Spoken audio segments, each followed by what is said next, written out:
नाज़रीन, आपके पसंदीदा प्रोग्राम सच का सफ़र में एक मरतबा फिर आपकी खिदमत में हाजिर हैं। ब्रदर जोम और सुहेल की तरफ से आपको आदाब कबूल हो। और आपको सिलसिला मालूम है, हमने भाई जुरूम के साथ एक ऐसा सिलसिला शुरू किया जिसमें हम जो आसार कदीमा है, साइंस की एक ब्रांच है जिसका ताल्लुक़ तारीख़ से है, वाक़यात को जो गैर शऊरी जो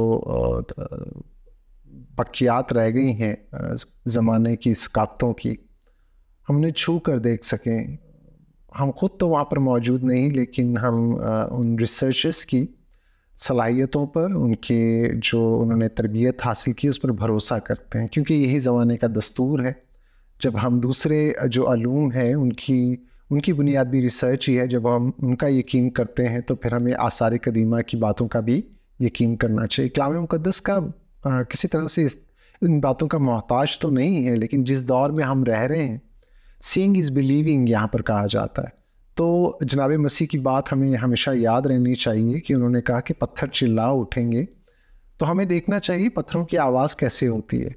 और हम जानते हैं कि पत्थरों की आवाज़ नहीं होती है, लेकिन फिर भी पत्थर बोलते हैं और उसके लिए कम्युनिकेशन का एक तरीका है, और हम उसे आसार कदीमा कहते हैं। साइंस है ये, और इसके ज़रिए से हम कम्युनिकेट करते हैं, सच के बारे में जान पाते हैं। तो ये एक सिलसिला शुरू किया हुआ, और आज हम वो जो एतराज़ात हैं या अबहाम पाए जाते हैं अनाजील की सदाकत पर, हम उनको इस तरह से देख रहे हैं।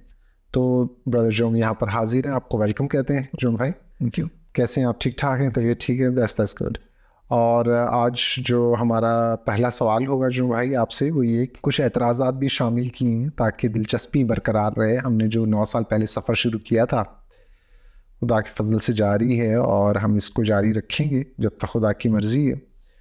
तो एतराज़ से शुरू कर लेते हैं, और एतराज़ ये हुआ है कि जनाब यीशु मसीह की 2 मिसालें मंतकी तौर पर किसी भी तरह इखलाक़ी जवाज़ पेश नहीं करती, क्योंकि कोई शख्स भी एक ख़जाने के लिए खेत नहीं ख़रीदता और ना ही एक मोती के लिए अपना सब कुछ बेच सकता है। तो ये कैसे मुमकिन है? मिसाल से हमें कुछ हासिल नहीं होता। उनका कहने का मतलब मेरा ख्याल है कि पहले इस चीज़ की तिलावत कर ली जाए, इस वर्सेस की तिलावत कर ली जाए। ठीक है, मुझे आप बताइए। क्योंकि जो तिलावत करने के बाद एनर्जी मिलेगी, हाँ जी, तो फिर हम कुछ कह सकेंगे। नाज़रीन, हज़रत मत्ती की मार्फत अंजील उसका 13वां बाब है, उसकी 44वीं आयत से मैं पढ़ रहा हूँ। आसमान की बादशाही खेत में छुपे ख़जाना की मानिंद है, जिसे किसी आदमी ने पाकर छिपा दिया और खुशी के मारे जाकर जो कुछ उसका था बेच डाला और उस खेत को मोल ले लिया। फिर आसमान की बादशाही उस सौदागर की मानिंद है जो उम्दा मोतियों की तलाश में था। जब उसे एक बेशकीमत मोती मिला तो उसने जाकर जो कुछ उसका था सब बेच डाला और उसे मोल ले लिया। फिर आसमान की बादशाही उस बड़े जाल की मानिंद है जो दरिया में डाला गया, और उसने हर किस्म की मछलियाँ समेट लीं, और जब भर गया तो उसे किनारे पर खींच लाए और बैठकर अच्छी अच्छी तो बर्तनों में जमा कर ली, जो ख़राब थी फेंक दी। दुनिया के आखिर में ऐसा ही होगा, और फरिश्ते निकलेंगे और शरीरों को राज़बाज़ों से जुदा करेंगे और उनको आग की भट्टी में डाल देंगे, वहाँ रोना और दांत पीसना हो। क्या तुम ये बातें समझ गए हो? उन्होंने उससे कहा, हाँ। उसने उनसे कहा, इसलिए हर फ़कीर जो आसमान की बादशाही का शागिर्द बना है, उस घर के मालिक की मानिंद है जो अपने ख़जाना में से नई और पुरानी चीज़ें निकालता है। बस सुहेल, देखिए, जब हम इस चीज़ की तिलावत करते हैं तो एक अंदाज़ा में और हो रहा है। एक भी बैठे बैठे सवाल मेरे जहन में जो आ रहा था वो ये कि एक सवाल, एक एतराज़ और उठ सकता है। वो ये उठ सकता है कि साहब देखें, ये एक ऐसा शख्स है जिसको ये पता चला कि फ़लाँ ज़मीन जो है उसके नीचे ख़जाना दफन है। उसने उसको छुपाया से मतलब मुराद ये है कि मतलब किसी को बताया नहीं। He did not disclose it, ठीक है, डिस्क्लोज नहीं किया। और उसने किया ये कि ज़ाहिर है कि सब कुछ अपना बेचकर तो उस खेत को ख़रीदने की बात की। अब बात यह है कि ऐसा ही लग रहा है कि उसने खेत ख़रीदा, उसके नीचे ख़जाना था, और चूंकि उसने ये बात छुपाई सबसे, तो जिस मालिक से उसने वो ख़रीदा उसके साथ नाइंसाफ़ी हो रही, क्योंकि उसकी ज़मीन के नीचे ख़जाना था जो उसे बताया नहीं गया। ऐसे तो देखिए कि मतलब हम लिटरली तमसीलों को वैसे तो नहीं लेते, मगर हम चूँकि एतराज़ ऐसा है तो थोड़ा सा लिटरली लेंगे इसको। आप देखिए कि पूरी की पूरी तमसील में कहीं मसीह ने ये नहीं कहा कि इस आदमी का कैरेक्टर अच्छा था या बुरा था, बल्कि बताया ये जा रहा है कि क्या तुम दुनिया की तरफ देखो, क्या दुनिया के लोग ऐसा नहीं करते क्या ऐसा ही मेथड अप्लाई नहीं करते? हम देखिए कैसे कोई दुनिया में मिसाल मिलती है, आजकल की दुनिया में कोई मिसाल मिलती है कि नहीं? जी देखिए, ज़मीन के नीचे ख़जाना होता है, इसमें कोई शक नहीं है। जब हम माइनिंग करते हैं, जब हम मिनरल्स निकालते हैं तो ज़ाहिर है ज़मीन ही से निकालते हैं। तो अब देखिए कि बहुत से मुल्क जो हैं ये कोशिश करते हैं कि दूसरे मुल्कों का, दूसरी मुल्कों की ज़मीन का जायज़ा लें और उसके नीचे जो ज़खायर पाए जाते हैं उनसे कॉन्ट्रैक्ट करते हैं और कहते हैं कि साहब हम इन ज़खायर को निकालेंगे आपके लिए, और फिर जो भी मतलब उनका जो तय होता है मामला। रिसेंटली आप देखिए कि आपको पता है कि अंटार्कटिका की बर्फ़ पिघल रही है इस वक्त, और कम से कम, मैं मुल्कों का नाम नहीं लूँगा, 7 मुल्कों की कम से कम नज़र उसके ऊपर है। वो 7 मुल्क अपने क्लेम्स जाहिर कर रहे हैं और अपनी कॉलोनीज उसके करीब बना रहे हैं, और मतलब उनसे तो कहा गया कि इतने इतने मील आप दूर रहें, मगर नज़र इस चीज़ पर ही है कि इसके नीचे मिनरल्स डेफिनेटली होंगे जो अब तक खोदे नहीं गए।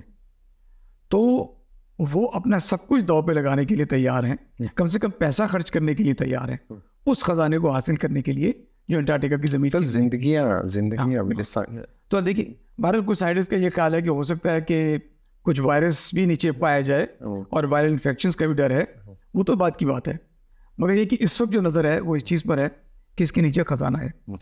तो दुनिया ऐसा करती है, दुनिया खजाने को देखती है, किसी को बताती नहीं है। तो जाहिर है कि आजकल मीडिया इतना फास्ट हुआ हुआ है कि हर शख्स को पता चल जाता है कि साहब ये क्या सोच रहा है, वो क्या सोच रहा है, और ये जो है डिस्क्लोज कर देते हैं चीज़ों को। तो दुनिया शुरू से ऐसा ही करती है। मसीह ने तो बहुत पहले मिसाल दी थी, हम आज की दुनिया में भी देख रहे हैं कि ऐसा होता है। मगर चूंकि ये मामला वो वाले ख़जाने की तरफ इशारा नहीं है, हमें तमसील को इस मतलब ज़ुमरे में भी देखना होगा कि तमसील जब बात हो रही है तो खुदा के कलाम की बात हो रही है। अब खुदा के कलाम को छुपाने वाली बात तो नहीं होती कि साहब अगर किसी को पता चल गया कि ये खुदा का कलाम है तो मैं इसको छुपा लूँगा, और ये, बल्कि ये होता है कि जहाँ बात ये हो रही है कि साहब ये है खुदा का कलाम, तो जो पहली तमसील आपने बयान की कि उसमें ये है कि शख्स ज़मीन के नीचे ख़जाना पाता है, उसको किसी को बताता नहीं है, वो बताता नहीं बल्कि वो इतनी बेख्याली में आ जाता है कि उसको एक जुनून तारी हो जाता है। अब अगर हम खुदा के कलाम के हवाले से बात करें, उसको एक जुनून तारी हो जाता है कि किसी ना किसी तरह मैं इसके अंदर जो इनामात और जिसके अंदर हिकमत और दानिश जो इसके अंदर पिन्हा है वो मैं हासिल करूँ किसी न किसी तरह।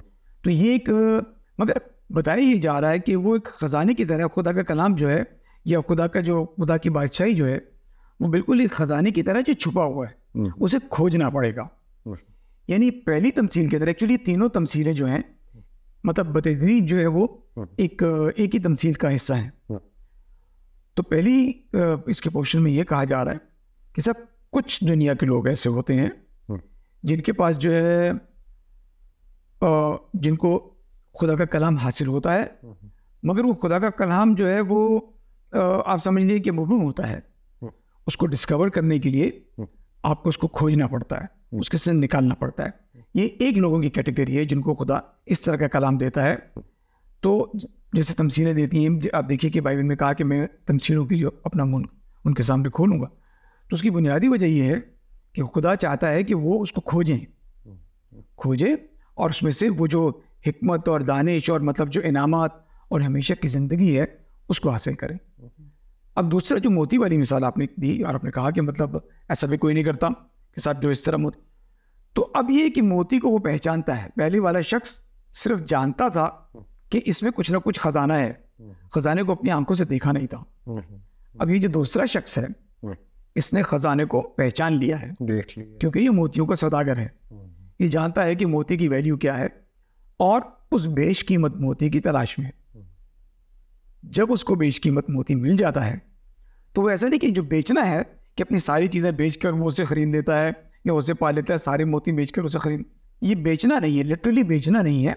लिटरली ये है कि सब अब उसकी नज़र में वो चीज़ें नाचीज़ हो जाती हैं, उनको नाचीज़ जानता है और इसकी वैल्यू इतनी बड़ी हो जाती है उसकी नज़र में कि उसके लिए वो हो या ना हो एक ही बराबर, कोई मायने नहीं। ठीक है। तो अब वो जानता है उस वैल्यू को, पहले वाले को खोजना पड़ रहा है, दूसरे वाले को क्या करना पड़ रहा है, उसकी वैल्यू को तो जानना पड़ रहा है मगर सिर्फ हासिल करना पड़ रहा है, वो उसकी हासिल करने की तलाश में रहता है।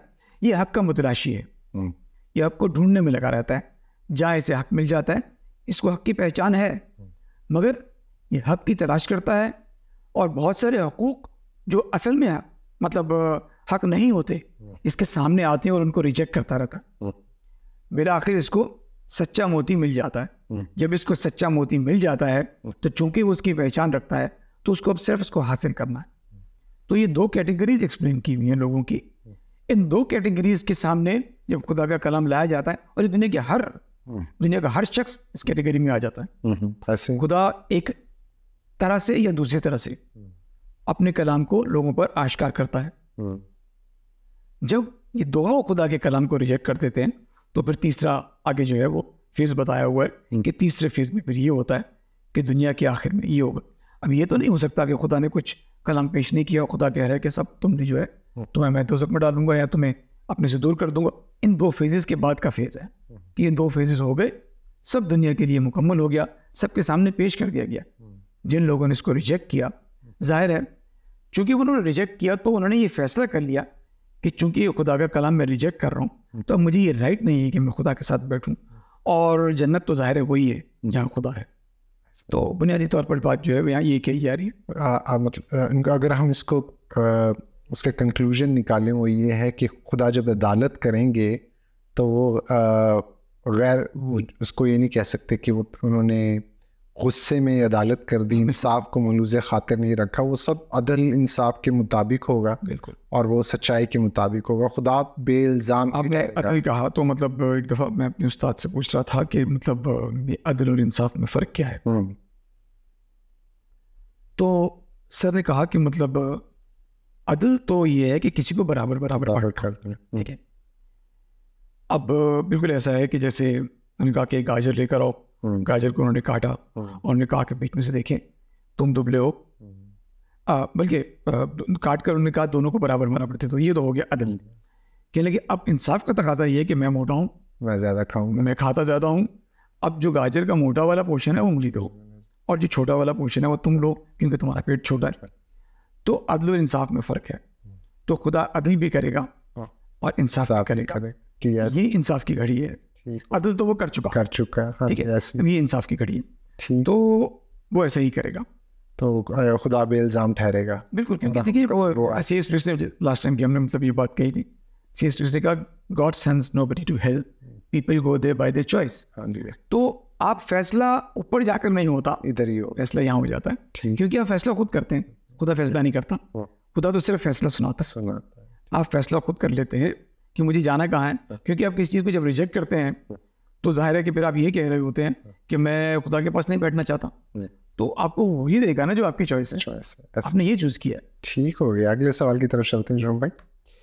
क्या शहर नासरत में इबादत खानों की कोई बाक़िया दरियाफ़्त की गई हैं? तो हमें ज़रूर तस्वीर वगैरह दिखाइए।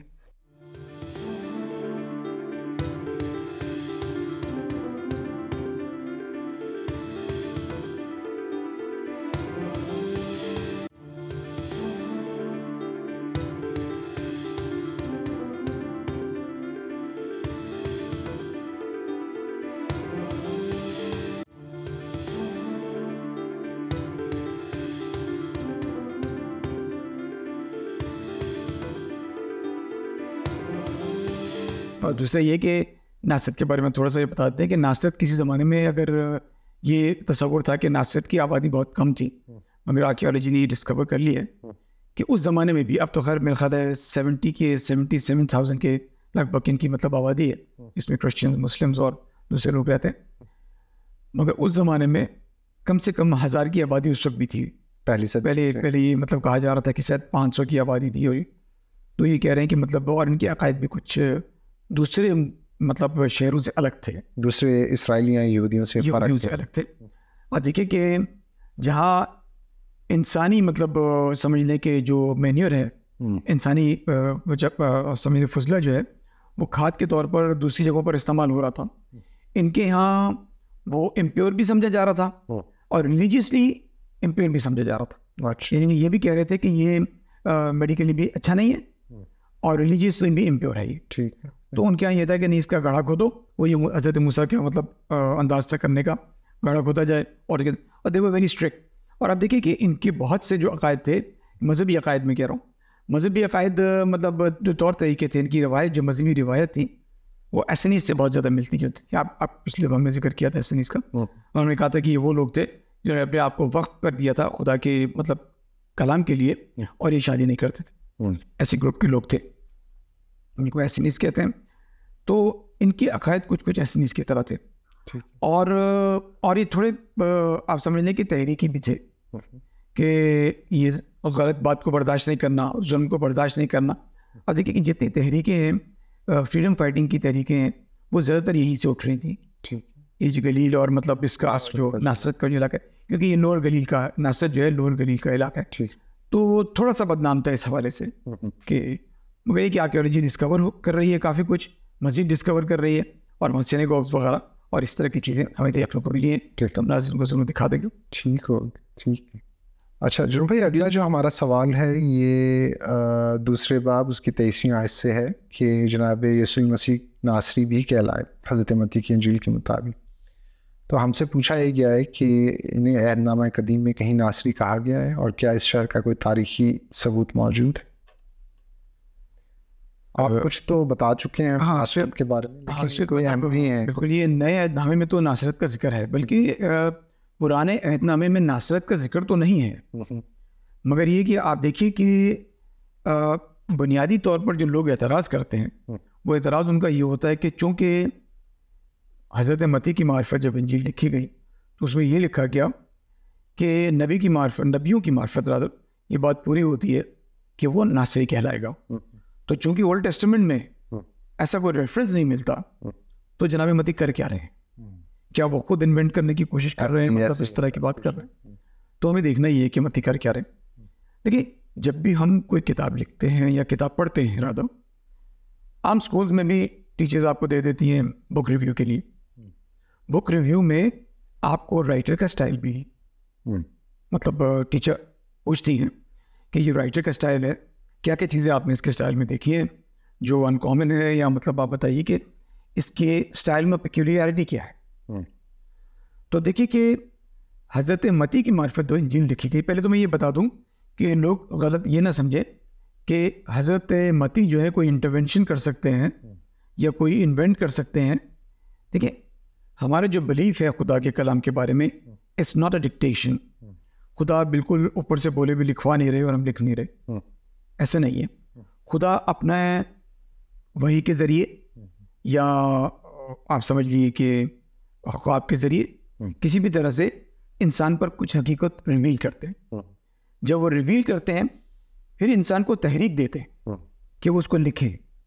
उस तहरीक को जब खुदा सदाकत की मोहर लगाते हैं, उसके बाद वो रेवोल्यूशन बनती है, उसके बाद वो इल्हाम बनता है। इससे पहले इल्हाम नहीं बनता। एक दफ़ा हमने डिफाइन किया था इससे पहले, हाँ जी, कि इल्हाम में ये 3 स्टेप्स, क्रिश्चियनिटी के अंदर ये 3 स्टेप्स बड़े इंपॉर्टेंट हैं। इसमें किसी भी शख्स को जिस पर इल्हाम हो रहा है या वो आप समझ लें कि खुदा के कलाम को लिख रहा है, उसके पास ये राइट है कि वो लफ्ज़ों का चुनाव खुद करे, मगर वो बेसिक थीम से नहीं हट सकता। ये है जिसकी खुदा हिफाजत की बात करता है।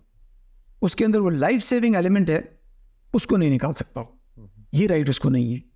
इस वजह से हम इसको खुदा का कलाम कहते हैं कि खुदा इसको देखने के बाद इसको सदाकत की मोहर अपनी लगाता है। वो जब मोहर लगा देता है फिर ये इल्हाम बन जाता है। हमारे यहाँ इल्हाम का तस्वुर इस तरह से नहीं है जिस तरह दूसरी कौमों के यहाँ है। तो देखिए कि हज़रत मत्ती का स्टाइल रिफ्लेक्ट करेगा जब वो लिखेंगे, स्टाइल रिफ्लेक्ट करेगा जब वो लिखेंगे। तो अब देखिए कि हमें कभी भी हम जब बुक रिव्यू करते हैं तो हमें देखना पड़ता है कि जो राइटर है उसने कोई अगर ऐसी अलग सी बात कर दी है तो क्या इससे पहले भी वो ऐसा कुछ कर चुका है कि नहीं। तो हम देखते हैं कि हज़रत मत्ती इससे पहले भी कर चुके हैं ऐसा, तो हम उसको देखते हैं। ठीक। और वो भी चूँकि यसाया को बहुत ज़्यादा सामने रखते हैं, वो अपने यसाया में हज़रत मसीह के बारे में बहुत ज़्यादा पेशन गोइयाँ हैं, चूँकि पेशन गोइयाँ बहुत ज़्यादा है। तो अगर आप देखें तो आप मत्ती पहला बाब भी अगर आप देख लें तो उसके अंदर इनका जो मत्ती का जो स्टाइल है वो एप्लीकेशन ऑफ न्यू टेस्टामेंट और ओल्ड टेस्टामेंट जो है वो बहुत ज़्यादा है। कि साहब अब वो एप्लीकेशन अपनी बताते हैं कि जो ओल्ड टेस्टामेंट की न्यू टेस्टामेंट पे कैसे एप्लीकेशन हो रही है, या चीज़ें कैसे पूरी हो रही, तो हमें थोड़ी सी कन्फ्यूजन होती है। मगर ये देखेंगे इनका स्टाइल ये बता रहा है कि ये ऐसा काम दोबारा भी कर सकते हैं। अब देखिए कि यहाँ ये कहते हैं, मती पहला बाब 23 आयत है, उसके अंदर ये कहते हैं कि कंवारी हमला होगी, ये वो रिपीट करते हैं, और बेटा जनेगी और उसका नाम इमैनुअल रखेंगे। अब क्या मती को ये पता नहीं है कि मसीह को इमैनुअल कभी भी नहीं बुलाया गया? तो ये स्टाइल रिफ्लेक्ट कर रहा है उनको कि वो बिल्कुल इसी तरह से करते हैं। वो ये करते हैं कि कहते हैं कि साहब वो जो यसाया ने कहा कि इमैनुअल, इसका तर्जुमा तो देखें क्या है। इसका तर्जुमा ये निकलता है कि खुदा हमारे साथ। चूंकि इसका तर्जुमा ये निकलता है कि खुदा हमारे साथ, तो आज जब खुदा हमारे साथ है तो वो उसकी वो पेशन कोई पूरी हुई। ठीक, ये मती भी जानते हैं, हम भी जानते हैं, तमाम अहले यहूद जानते हैं, उस ज़माने के मुतरजीन जानते हैं, और इस बात पर उन्होंने कभी भी एतराज़ नहीं किया। वो जानते हैं कि इमैनुअल जो है मसीह का इसमी नाम है, तो ये काम वो पहले कर चुके हैं। अब हमें देखना ये है कि यहाँ पर क्या कन्फ्यूजन है। क्या इसके अंदर मुफस्सिरों ने 2-3 तफसीरें मतलब पेश की हैं, मैं उन तफसीरों को सामने रखता हूँ। और वो ये कि एक साहब ने कहा कि देखें बुनियादी मिस्टेक कहाँ से हुई है। ये लफ्ज़ जो है वो क्या नाजरत है, कह रहे हैं ये लफ्ज़ नाजरत, इंग्लिश का लफ्ज़ जो नाजरत है NAZARETH, ये ग्रीक वर्ड नाजरत का मतलब लिटरल वो है, समझ लें। मगर जब आप उसको बैक जाते हैं बिल्कुल हिब्रू के अंदर, तो ये नाजरत नहीं है, इसके अंदर एक टी भी लगा हुआ है, यानी कि एक टी की साउंड भी है जो नाजरत पढ़ा जाता है। सही, ठीक है। और बुनियादी तौर पर आप देखें कि मती की नज़र पूरी की पूरी जो है वो इब्रानी टेक्स्ट के ऊपर है। इब्रानी टेक्स्ट के ऊपर आप मेरे ख्याल हम पहले तो निकालते हैं यसाया का जो है 11 बाब पहली से 5 आयत जो है, उसके अंदर देखते हैं कि अब हम ऐसे करेंगे कि इसके अंदर लफ्ज़ चेंज करेंगे, हिब्रू का लफ्ज़ लगाएंगे उर्दू की जगह, और फिर थोड़ी सी समझ में हमारे आने लगेगी कि मामला हो क्या रहा है। ठीक है, यसाया 11 बाब के यसाया 11 बाब, अब जहाँ अशाक लिखा हुआ है लफ्ज़, हाँ जी, वहाँ पर आप उसको नेज़र पढ़ेंगे। ठीक है, अच्छा। और यसी के तने से एक शाख निकलेगी। ठीक है, ये जो शाख है और उसकी जड़ों से एक और बाबर शाख पैदा होगी। ये कॉम्पल है, फिर शाख पर नीचे उसने बता दिया उसको। और खुदावंद की रूह उस पर ठहरेगी, हिकमत और खिर्द की रूह, मसलहत और कुदरत की रूह, मार्फत और खुदावंद के खौफ की रूह, और उसकी शादमानी खुदावंद के खौफ में होगी। और ना वो अपनी आँखों के देखने के मुताबिक इंसाफ करेगा, और ना अपने कानों के सुनने के मुआफिक फ़ैसला करेगा, बल्कि वो रास्ती से मस्कीनों का इंसाफ करेगा और अदल से ज़मीन के खाकसारों का फ़ैसला करेगा। और वह अपनी ज़ुबान के असा से ज़मीन को मारेगा और अपने लबों के दम से शरीरों को फना कर डालेगा। उसकी कमर का पटका रासबाजी होगा और उसके पहलू पर वफादारी का पटका होगा। और इसी तरह जब आगे जाते हैं हम तो, और उस वक्त लिखा हुआ कि और उस वक्त यूँ होगा कि लोग यसी की उस जड़ के तालिब होंगे। तो देखिए कि अगर हम थोड़ा सा इसको देखें तो यहाँ से अगर हम कहते हैं और यसी के तने से एक कोंपल निकलेगी। अब यसी जो है कौन है साहब? यसी जो है हज़रत दाऊद के वालिद साहब हैं। अब यसी के तने से, अब देखिए सारे का सारा मतलब जो है वो इस सारे का कलाम नज़र आ रहा है कहीं भी कहीं। अब यसी एक इंसान के अंदर से तने की तो वो नहीं निकल सकती। अब ये समझने की ज़रूरत पड़ेगी, ठीक है आपको, वो ये कि यसी के तने से एक कोंपल निकलेगी। अच्छा जी, अब जो ये है ब्रांच, ठीक है, इंग्लिश में इसका ब्रांच आप तर्जुमा कह लें, ये नेज़र है लफ्ज़, ठीक है। ये नेज़र लफ्ज़ है कि एक नेज़र निकलेगा, एक शाख निकलेगी, एक सिलसिला निकलेगा, आप ये कह लीजिए सिलसिला निकलेगा, और उसकी जड़ों से एक बारावर शाख पैदा होगी। ठीक है, वही कह रहे कि एक ताकतवर शाख और जो भी आगे मामला।